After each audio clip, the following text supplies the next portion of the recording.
everybody. Mike Donahue here, and you are on Groomed.Connect, the podcast that loves you. I don't know. Hey, I've got a great friend of mine here today. By the way, Brian is still on vacation in Colorado.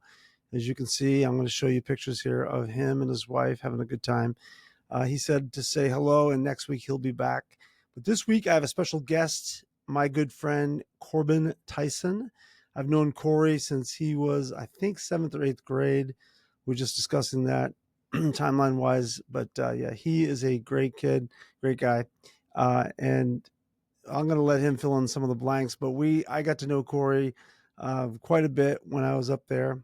And he was at the school, Christian school, was under Jeannie. Then I did some work for her in the later years after he graduated from high school. And so I'm going to let him just kind of fill that in. But Cory, welcome to the podcast. Yeah, thanks for having me, man. It's good to see you. We've been chatting on the phone, but it's good to see you, well, virtually, I guess. So yeah. I can see your mustache. It looked pretty cool. It looked like one of the Mario brothers there. Yeah, it started as a dare with my son was like, I think I can grow a mustache quicker than you. And I said, oh, we'll see about that. So, and it's, who won? I at least longevity, if you will, kind of stuck. So we're going looks good, man. For a little bit. Yeah, so we've known each other forever. Our paths have crossed a few times since then. You actually, Cory, helped me when I started doing schools, and I came out of the church world and went basically started a company. You and my brand guy. You helped create the brand. You did the video. You did all the graphics for our design, our logo, and all that stuff, and did a great job. You still do that today, right? Don't you do that kind of stuff today? Yeah. So I have a advertising and marketing company, Frank and Harvey, and I've been doing that since Macintosh computers were beige, so a long time. But I grew up at Christian Life, started there in kindergarten, and didn't leave till I was an adult. So, and then you were the youth pastor there, and you were the chaplain too, if I remember, at the school. Yeah, so at the high school. We hung out quite a bit. Yeah. Yep. I tried to get my jokes lined up with what you laughed at, so that was pretty good. So tell us about working.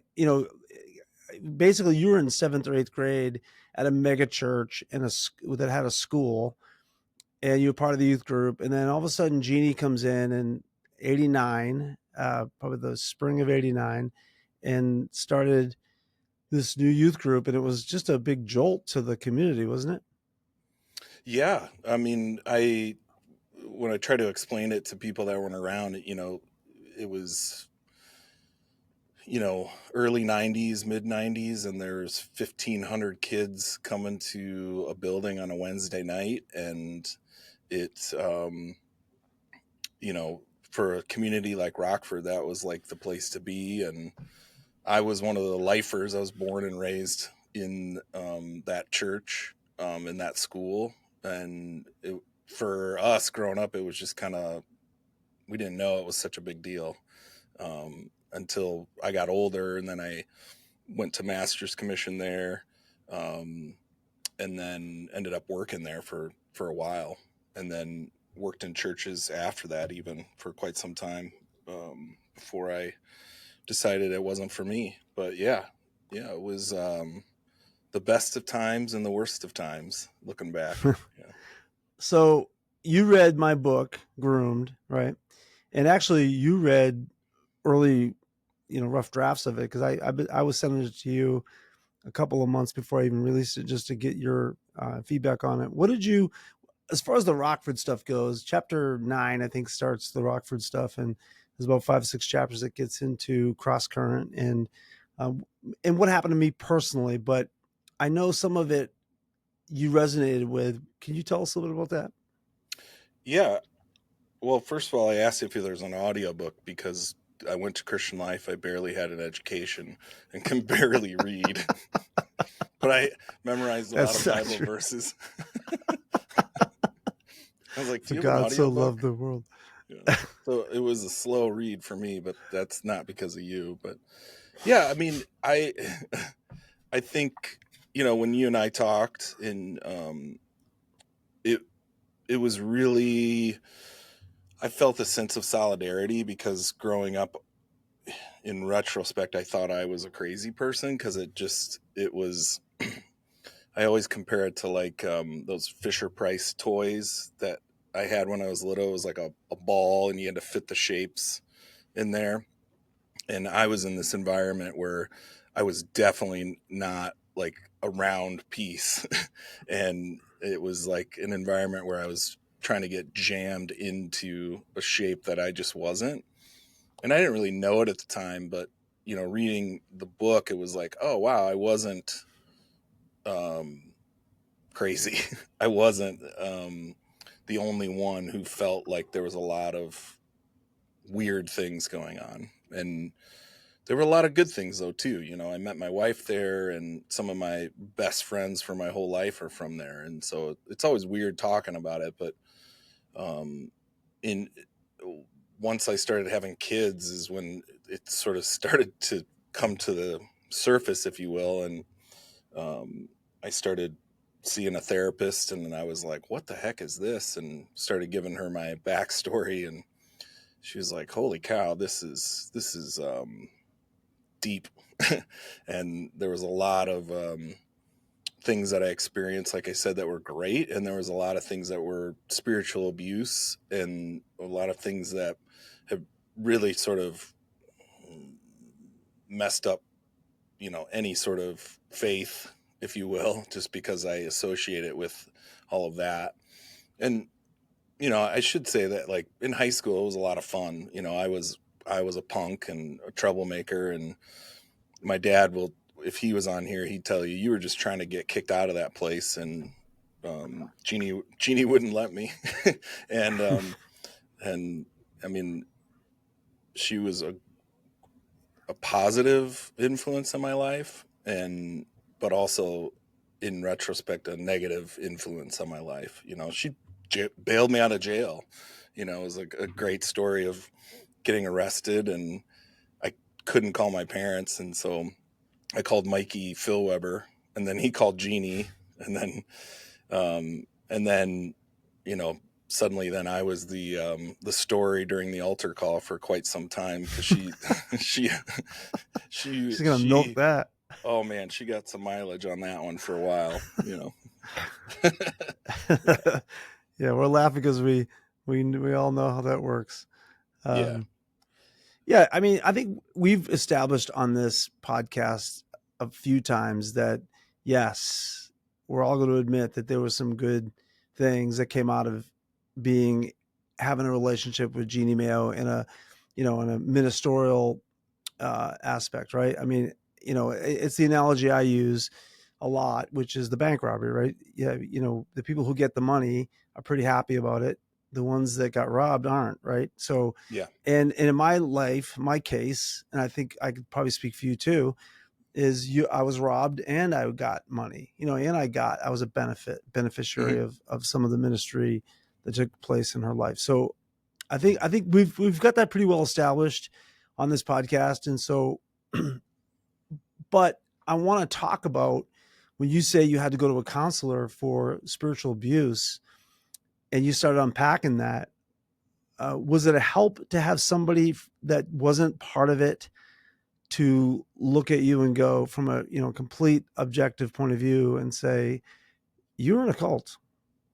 Yeah. So I started going to a therapist because I was just super depressed and couldn't figure it out. I was working at a different church at the time, and I just was like, "What the fuck is this?" I'm sorry, can I swear on here? Yeah, you could say fuck. And so a friend of mine, she was like, "You should go see my therapist." And in classic form, I actually kind of at the time was still in ministry, and still drinking the Kool-Aid, quite frankly, and thought that's what I was supposed to do, thought that I was called to do that. And I started kind of unpacking my past, and um, she had seen some people that had been through cross current, and so there was some understanding there, and to which now I tell people that, because I still live down the street from that church, and I tell people, I'm like, go see Christina, because I'll save you hundreds, maybe thousands of dollars, because all you have to say is I went here or I worked here, and then Right. she'll know all the stories, you know.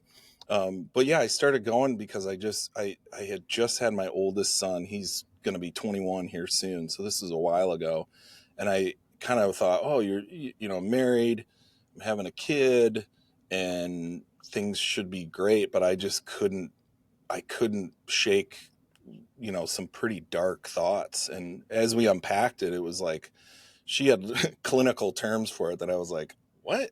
That's a thing? I didn't even know it was really a thing.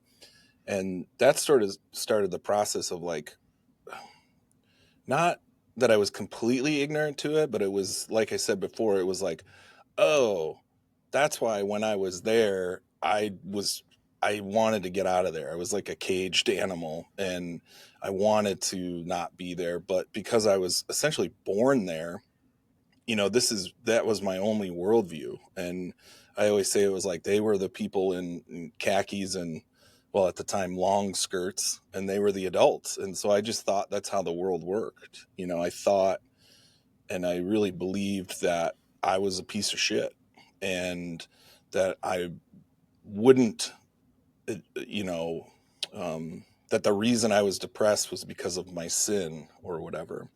And, you know, at times my therapist would be like, what are you talking about? And I would explain to her that, you know, I would get in trouble for listening to Pearl Jam, you know, and not just a little bit in trouble, a lot in trouble, and made to feel pretty pretty worthless now, or then. And as I kind of committed to therapy, I was like, I'm just going to do this once a month, even if I don't want to. And as my kids got older, it really was like, oh my gosh, like the things that I was taught were just really terrible for me, you know. I think I've said to you before, there's a lot of people it works for them, you know, that's how they get their pants on in the morning, and more power to them. But for me, it just, it was really detrimental to my childhood and my young adult, and even into adulthood, you know. And then I would say it got, as that was happening, I was still working in ministry. I was doing video production, I was doing marketing, and I was very sought after in that space just because I was, you know, an asset, if you will. Well, because you're But good. thank you. Um, and I would continue to start working for these people that were very similar. I would be sort of drawn to people with charisma and power, and over and over and over, I would just get screwed over, either financially or emotionally. And, you know, it probably my late 20s, early 30s, it really started to unravel and affect my mental health. And as I've been through therapy, it's like, oh yeah, that's what it was. You grew up, you know, thinking that you were a piece of shit, and that no matter how talented or good that you were, you're still not good enough. And so weirdly, like, I think I got into what I do because I wanted approval. You know, when you're in a system like that, you're trying everything you can to get into the fraternity, if you will. You know, you want to sit at the seat, next to whoever's in power. And so I had this skill set that I could instantly be in the room, um, and and so this need for acceptance and this need for love, and essentially led me down a lot of different paths in ministry where it wasn't healthy, you know. Yeah. Um, One of the things you said in there when you were talking about how the expectations that they had, were they made them pretty clear. And sometimes it's spoken, sometimes it's not, but it seems like they put those expectations up, so you'll just keep climbing, you'll keep coming, you they don't want you to be good enough, because as soon as you're good enough, they lose their leverage. Does that make sense? Yeah, or they lose their cheap labor, really. Like, I Right. think it's a tactic that can be used, and I've seen it used in business as well, where there's talent that you want, but you can't afford them. And so a great way to manipulate people into sticking around is to say that you're changing the world, and, um, and to kind of say, oh, you're so great, you're so great, you're so great, until you're not, Right. and, um, and that was just sort of this repeated pattern for me in ministry, was just kind of jumping from thing to thing. And because back then, you kind of have to understand, like back then it was like nobody was doing video production. I just was Right. obsessed. And in fact, I remember we were doing some sort of fundraiser, and they were like, we need you to make a fundraising video. And I was like, well, we don't have a camera. And they were like, well, just make it happen. So I was like, oh, okay. So I took the church credit card and ordered a camera, and because I was like, we got to raise money, and then of course, this video raised a shit ton of money, and then I got in trouble. It was like you're put into this situation where we need you to do this, but we're not going to give you the tools that you need to be able to do that. Which is a weird thing, because now in what I do, I mean, that's sort of the name of the game. So that's why I tell people, like, there was all this like really good things, and then there's all these really bad things, and they're very intertwined and very like hard to untangle. So yes, I developed sort of a hustle mentality where I can just about make anything happen, but at the same time, it came with some really weird things that have messed up my wiring. That I'm still to this day, trying to unravel, and really, quite frankly, trying to not repeat with my kids. I mean, that Right. that is a huge motivator for me, is to like, you know, my therapist used to be like, I would tell her some wild story of like, in seventh grade, I was in Bible class, and my Bible teacher told me in front of the whole class that she was pretty convinced that I was demon possessed, so I better stay after school, and that if I received the gifts of the Holy Spirit and spoke in tongues, that I would not get a detention. So, of course, I'm like, okay, I don't want to go to get a detention, and I was telling my therapist that story, and she was like, what? And she said, and at the time, my oldest, he was in middle school, and he's like, so can you imagine a teacher doing that to your son?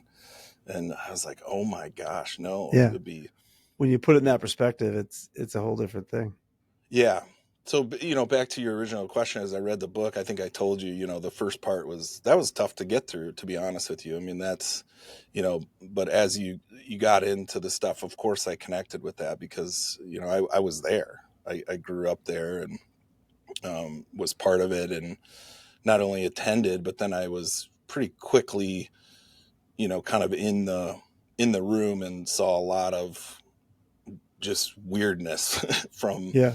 both a financial standpoint to just um, the weirdness of who was able to get away with what, and the weirdness of the abuse that was happening behind the scenes. And I think in retrospect, I was probably, you know, just kind of ignoring it. But once I was an adult and started having kids, I couldn't anymore. Well, they're pretty good at convincing you that this is the way ministry is, right? Like, kind of what you said earlier. They use the leverage of, you're changing the world. Nobody does it like us. We're the best.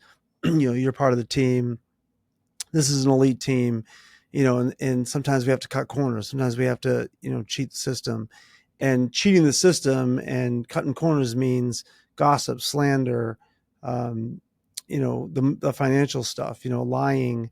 I was in meetings with Jeannie that she straight up lied. I was in one meeting with her, and she'd say one thing, and then I was in the next meeting and she'd say a different thing.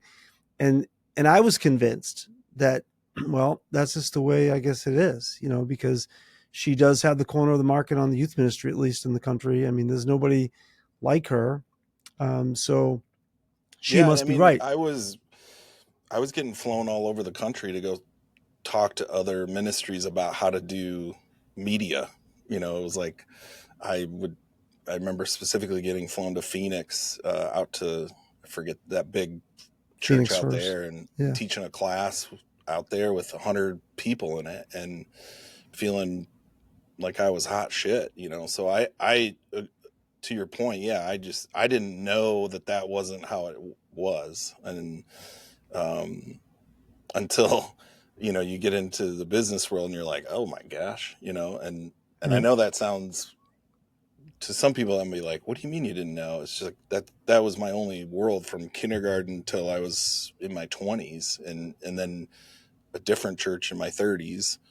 Right. And that's all I knew. you know it's sort of like that, if you've ever watched that show on Netflix, like, it's something Kimmy Schmidt, and it's a comedy, and the very first episode is she's like in this cult, and they've been locked in this vault for like 20, 30 years, and she gets out, and she's just pretty naive to how things are and how things work, and I weirdly related to that. I was like, I totally get that you know you know Yeah. Yeah. Yeah. I think that's, I remember one of the pastors on staff that was up with us, Mark Rempel, I'll just say his name. I remember him and I meeting after he had quit there, and we had lunch or breakfast or something. And he goes, it's like you're thawing out.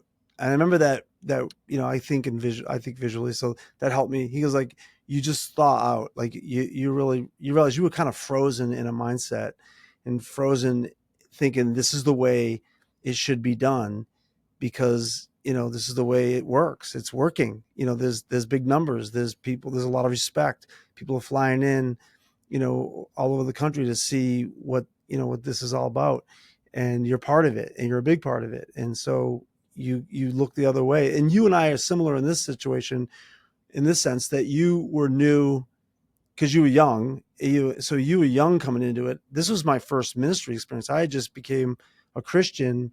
I became a Christian under her ministry. So she was the only thing I knew in Christianity. So I was frozen as well. I was frozen in that mindset that this must be right.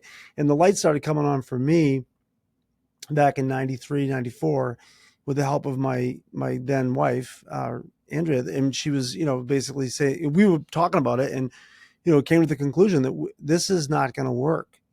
This can't be the right way, and so we started our exit strategy, and that got really messy. But I want to know from you, like, when when did you when did the lights come on where you went, wait, yeah, there was good stuff, but man, there was some really shitty stuff here. yeah, I mean, I there's a couple different times, and I love that analogy of like thawing out, and I think I would thaw out, and then I would think it was me, like, oh, I'm feeling this way because I'm not praying enough, or I'm feeling this way because I would just sleep in when we had mandatory quiet times for an hour at 7 in the morning, and I would just find a pew and roll under it and sleep because I had been up, till 2, 3 in the morning doing some project, and I wasn't sleeping. I can't tell you how many times I drove off the side of the road after, doing all nighters, which is fine every once in a while, but not years of it. Yeah. um, but I remember a specific one, and there was a retreat that I had in. I didn't know it at the time, but I had a nervous breakdown. Like, we had, I don't. I think Mark Rumpel maybe helped write it. If you mentioned him, but there, on retreats, there was always like this big, drama and sort of hoo-ha to get everybody to get saved, right? And I had come up with this idea.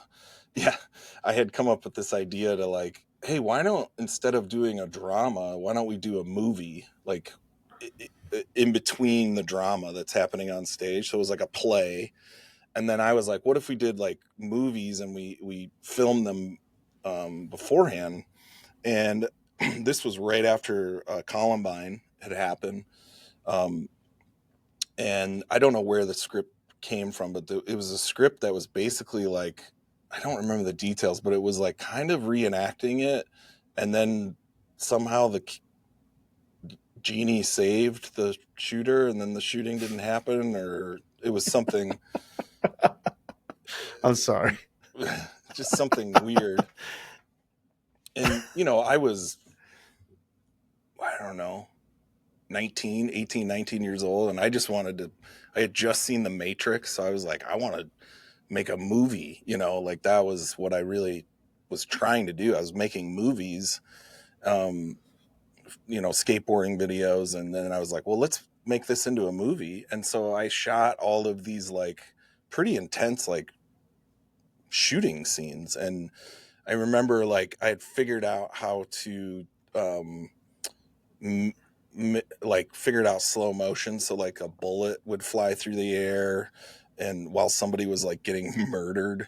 And I was like, this is amazing. It was like really pushing my limits creatively.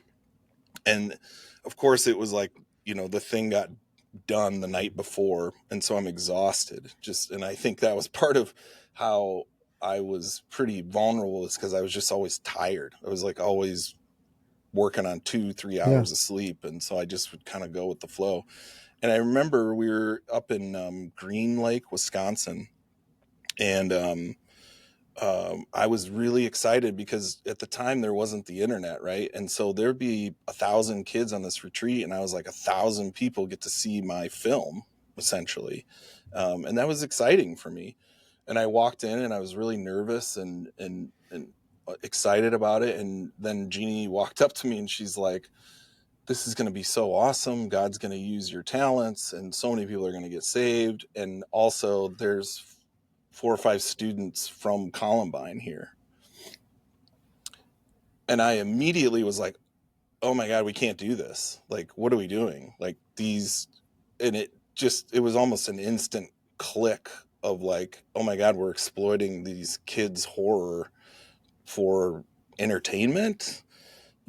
And I like started hyperventilating, really. And I tried to convince her. I was like, we can't show this. And so I left. I was like, I'm out of here. I can't i can't be in the room. And I remember I went down to the lake, and it was in the winter. It was like a winter retreat, and I couldn't stop. Like, my heart was racing. I was like freaking out because, and I remember just kind of being like, God, what are we doing here? Like, this is not right at all. And I just drove home. And again, then I got in trouble, not for leaving, but more because I couldn't run a rap cell or something. I don't know. It was some dumb reason that I got in trouble. But I was like, I couldn't be in the room, you guys. I was hyperventilating. And I remember being told like, well, you should probably pray more, you know, or something along those lines, right? It was never like, oh, are you okay? It was like, well, there's something wrong with you if you don't think that this is good, you know. And I remember that was like the first time that I was like, I don't think I can do this anymore. And I remember just starting to smell the injustice, if you will, of what was going on. And so that was like the first moment. And then the moment I left there was, I was then on staff at Master's Commission, and we would interview first year students if they wanted to come back for a second year. And so if you're on staff, you had to interview people and decide if they can come back. And at the time there was, I don't know, a couple hundred students going. So there was a lot. And again, I was running the media department, and I had like 10 different people working for me. And so I just was never around because I was just always working on the website or the magazine or some video or something, fundraiser for the church, or because I was pulled in every direction because nobody else really knew how to do this stuff.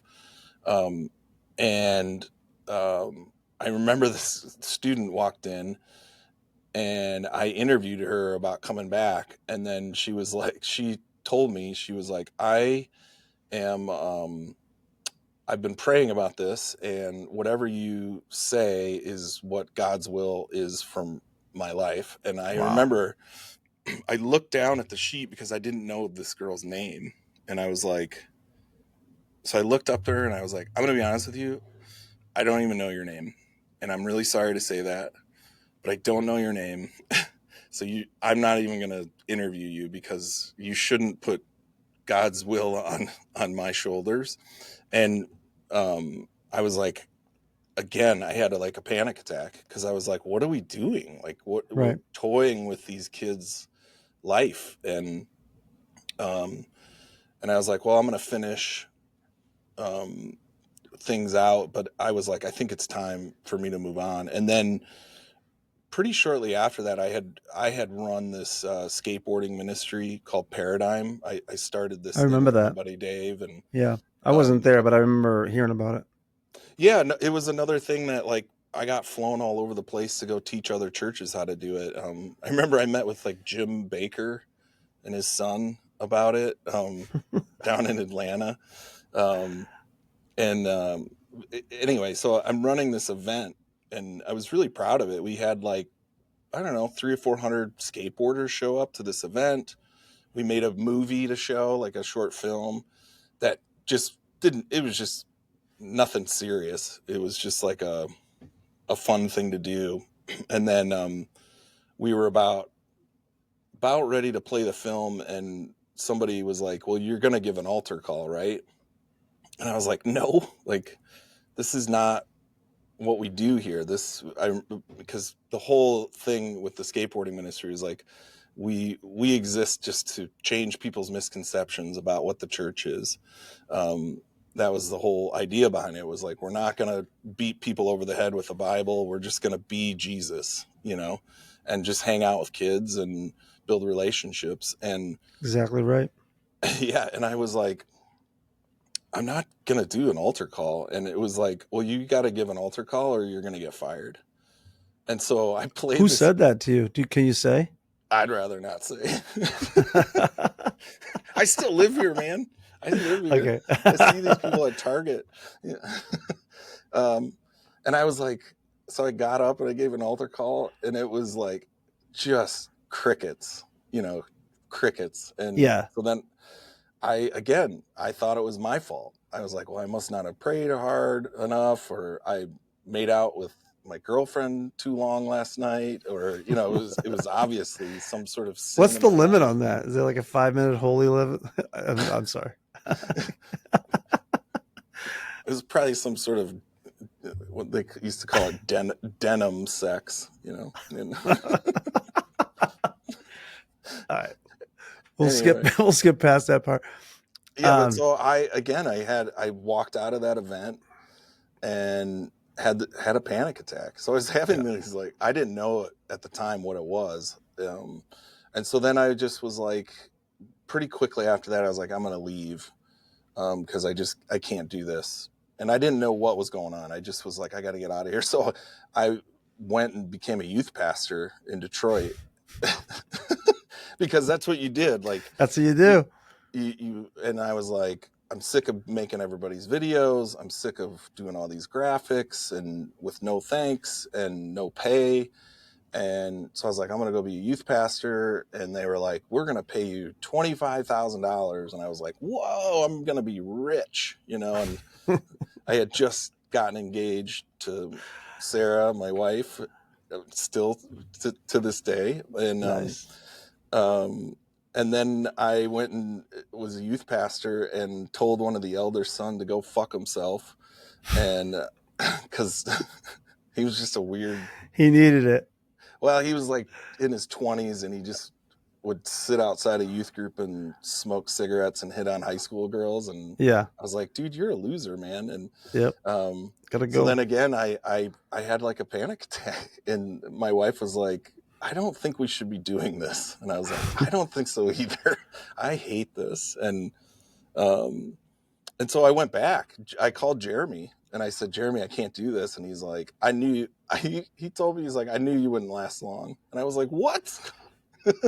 And so I went back to work for Masters, and then it just was hell on earth. And so I left, did my own thing for a while, and then started working for another mega church. And, you know, 15 years later, here we are, not working for a church. You know, I could go into a million stories there, but So after I released the book, out of the three places, or the two places I was at, Bellevue and Rockford, the Rockford crew really came out in force as far as feedback on the book. I got tons of emails and messages and phone calls about, and all pretty much 99.9% of them. I think I got one negative one, but they're all positive. They're all like, this is good. Um, Lots of feedback, on their own stories, that kind of thing. Why do you think that's true? Why do you think a lot of the Rockford crew is now back, like basically supporting what I said with their own stories? It's been overwhelming. I mean, it really has. It's literally been overwhelming to me. I didn't think it was going to be this many. yeah, I mean, I don't know specifically why, but I can definitely, um, like I said, I still live here. And so I'll be at a bar or a restaurant and I'll run into somebody that will remember me from when I did like announcements on the stage at Cross Current, and they'll spill their guts. Or I ran into somebody pretty recently, and they kind of were like, I feel like they're still sitting around in a meeting talking about me and about how I'm not living for Jesus. And um and I remember my friend who was with me, he moved here a few years ago. He had no idea about any of this. And so he looks over and he just sees me like talking to this girl, and she's just like bawling her eyes out. And I said, oh my gosh, no. Like, and I'll usually tell my story and just kind of how I've, removed myself from that world, and that it's okay to feel that way. And that's actually fairly normal to feel that way. And it was fucked up. Um, it was not a great place for a lot of people. I also run into people that, you know, it works for them, and it still works for them. And that's how they get their pants on in the morning. And I have a hard time not judging them. And I've slipped up a few times if I'm had a little bit too much to drink and run into somebody. But, I think that when people hear the stories of what went on from a perspective of like, hey man, this was messed up, I think that there's a breath of fresh air. I feel it. I listened to, Right. and I forget her name, I listened to your podcast with the writer that was on there, and I never knew Yeah. her, but Leslie. Yeah. Leslie, yeah, there was such solidarity in listening to her story of like, oh my gosh, that same thing happened to me decades before it happened to her. And so I think people resonate with it from the standpoint of like, oh, that thing I was feeling, that was actually right. And Right. I was told to ignore that and to shut my mouth. And for me, go down and work on the computer and shut your fucking mouth, And for me, whenever I run into somebody and I hear that, like, oh yeah, that was messed up for me. And a lot of people have way worse stories than me, of physical abuse, sexual abuse, things that were really bad. And I find I'm very fortunate that that didn't happen to me, but I still also relate to that because it was a different form of abuse, and Right. the part that's to me is scary and the part that is sad is that I really do truly think that people don't realize that they're doing that. And it's not an excuse, but it really puzzles me when I'm like, how do they still do that? And how are they okay with that?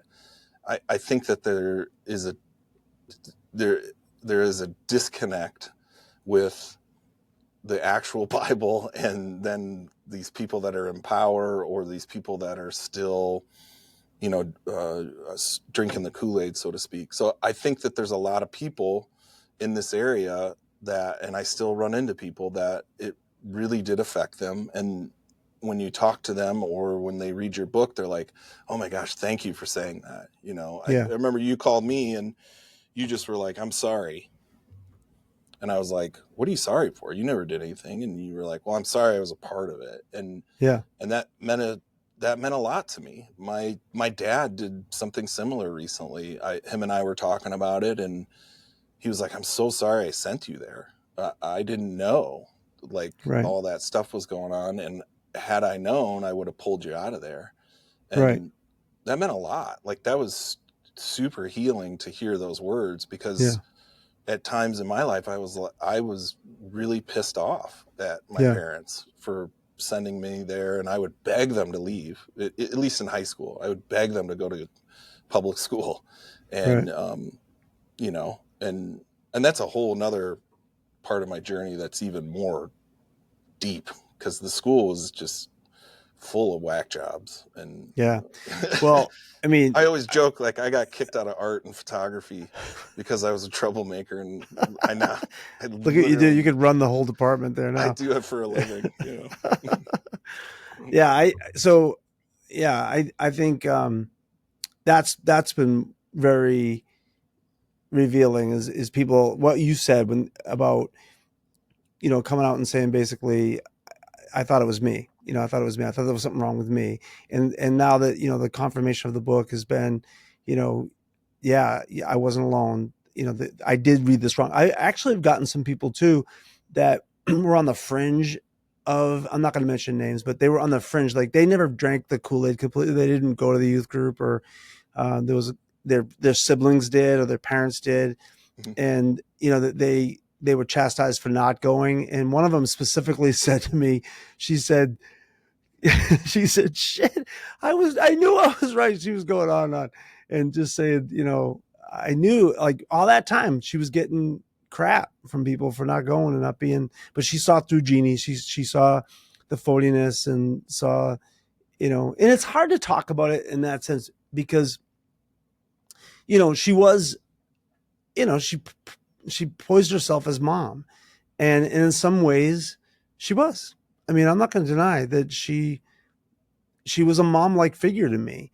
But I think what happened to me personally, this is my personal story, is that when I was no good to her anymore, and I've laid this out in other podcasts, but when I was no good to her anymore, when I wasn't a benefit to her ministry, she turned on me and viciously, and started spreading rumors about me, and I was just blown out of the water. I shouldn't have been. I feel stupid now for believing that she would, that she would be true to me.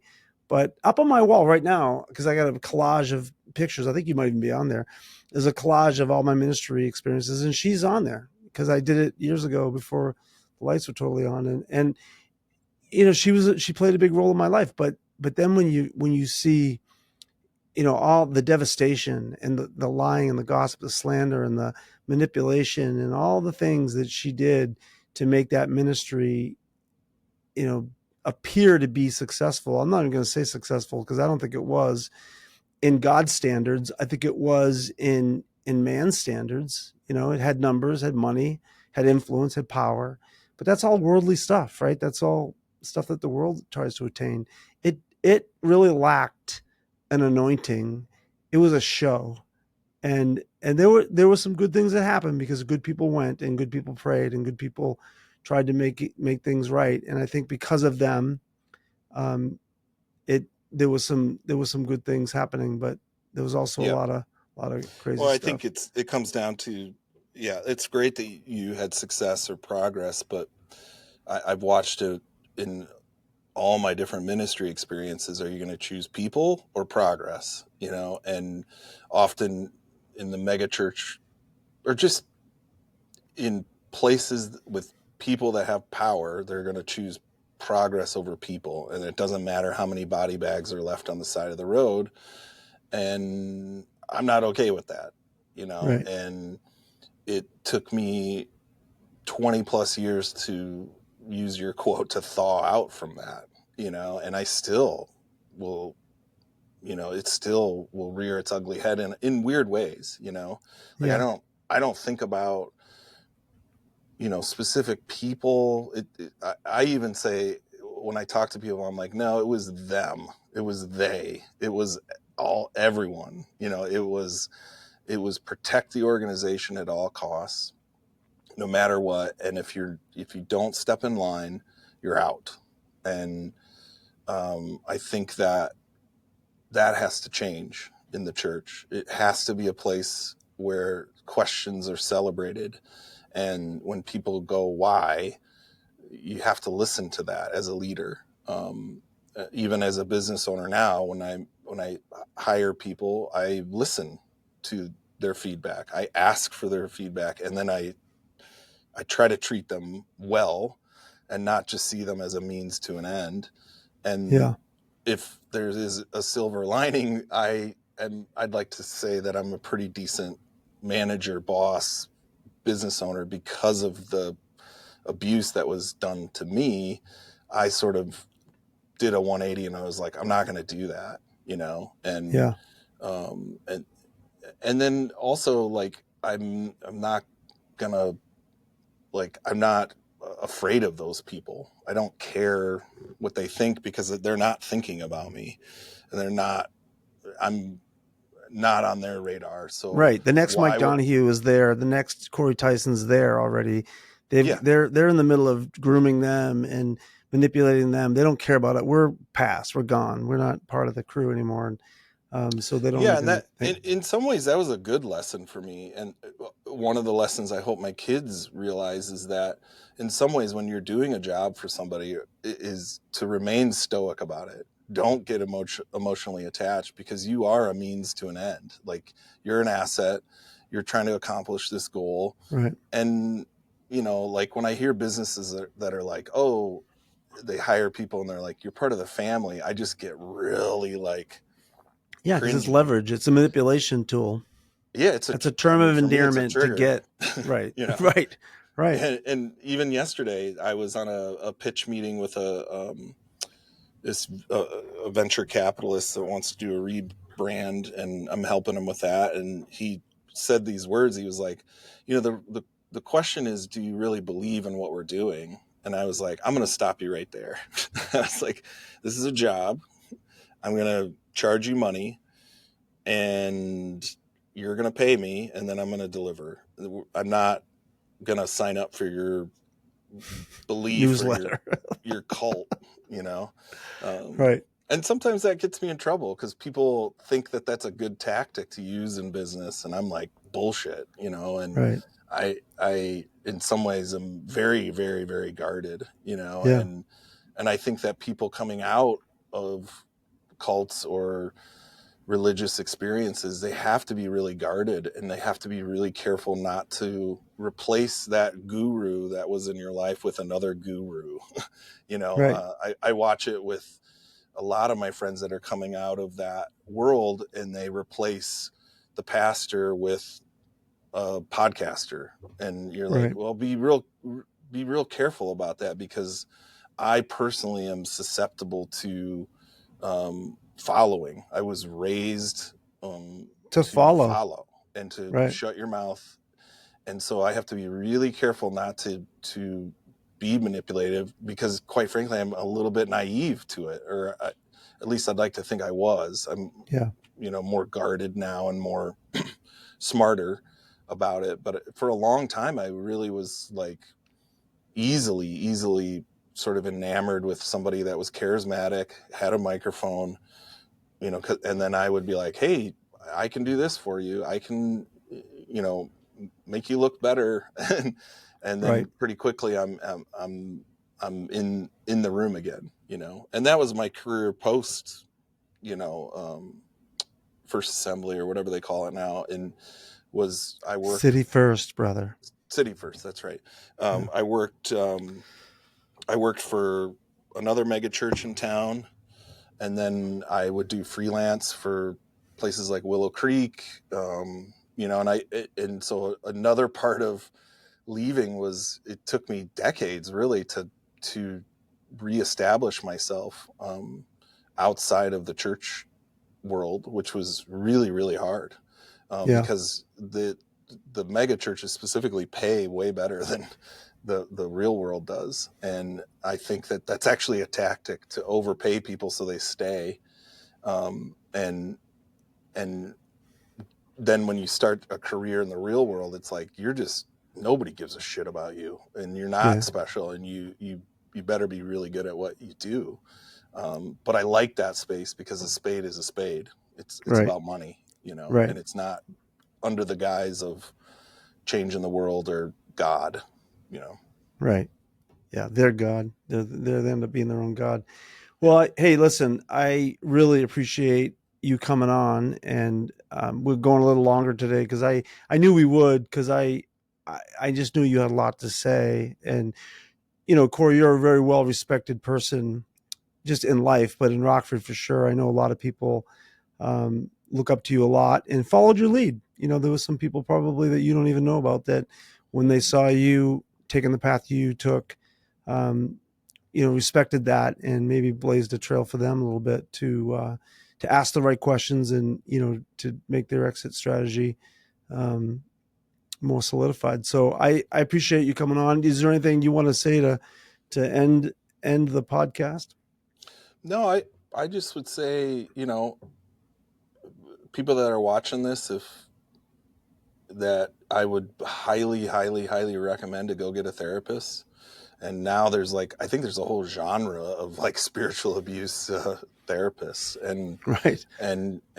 similar to like a gym membership, which I don't do, is like just commit I to do. once a month and and and start unraveling it, and know that it's going to suck, but know that there's healing in that. And then I would also just say, if this pisses you off, I'm sorry, but I'm don't not listen to it. 100% not sorry. um, Stick it up but your yeah, ass. How's that? yeah, I just would just really encourage people to like it's one of the scariest, loneliest places that I've ever been, is when I left the church, because my whole friendship circle was around that, my career was around it, and it was very scary for Sarah and I, and it was very weird too, because we weren't in the fraternity anymore. Right. But I am glad that I'm not in the fraternity anymore, because I just never really fit, as I look back, and that's great. Like that's the mindset that I am now building a company on, is to question everything, and to push things. And I'm getting work because of that now, which is great. But it is super scary and super lonely. But now that Sarah and I have sort of changed that trajectory of our family, it's like amazing. And I'm so glad that it has worked out that way for us. So Yeah. if Well, there's I'm any super. solidarity in that, is like, just get a therapist and Yeah. Yeah. Good for you. Yeah. I and get I get I get I out. 100% agree. When I was writing the book, I went to a therapist all summer, once a week. Him and I sat and went through everything, and it was great. It was really good for me to do that, because I was unpacking some of the Boston stuff too, which was weird. Talking about things I hadn't really talked about that Yeah. much. So, And I would but say too, just like maybe challenge people to not get a Christian therapist, because a lot of Christian therapists are going to steer you towards the same sort of thing. right, And my therapist, she's a therapist that is a Christian, but she's not a Christian therapist, if that makes sense. that So makes sense. I was able to really speak my mind, and not be thrown the Bible at me, and Right. yeah, yeah, Yeah, no, I 100% agree. Well, I just want to tell you, Cory, I'm really proud of you. I don't want to make this sound condescending in any way or patronizing, but I'm proud of you because I've known you for 30 years, and just to see your journey, and I know it's been hard. And thank you you. were a big player up there. You were a huge player up there. I mean, you're on the Mount Rushmore of people that were part of the Rockford machine. and Well, for you to break. I was in the basement of Well, Mount yeah, Rushmore. but I mean, you say Cory Tyson's name, and everybody knows you. So just for you to break out of that and for you to have your head screwed on, I'm just proud of you. So Oh, thanks, man. yeah, Yeah. yeah. And again, one Keep more time, keep doing what you're doing, man. just trying to help people, just come out of it. And I'm going to be on the Roy's Report.